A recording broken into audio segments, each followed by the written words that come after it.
First at 5 o'clock, the Pawnee County Sheriff says his department is finally entering the 21st century with equipment upgrades across the board. Thanks for joining us. I'm Lori Fulbright. And I'm Craig Day. Until last week, the Sheriff's Office had been using a radio system from the 1970s that did not allow them to communicate with any surrounding agencies. News on 6's Reagan Ledbetter explains the wide range of upgrades the Sheriff says barely cost the county a dime.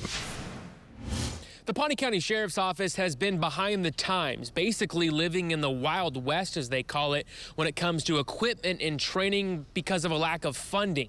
But they say all these upgrades will help them better serve the citizens and keep people safe.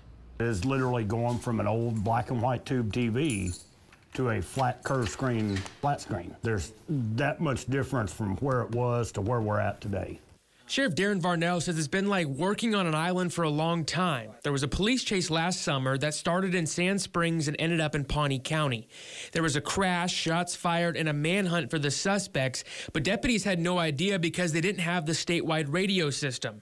They only knew what was going on by watching News on 6. It greatly affects the ability for the guys to get out and do their job, and ultimately it affects the citizens. The sheriff says donations from other agencies like Tulsa and Creek County helped them get new radios last week, so now they can talk to any agency in the state.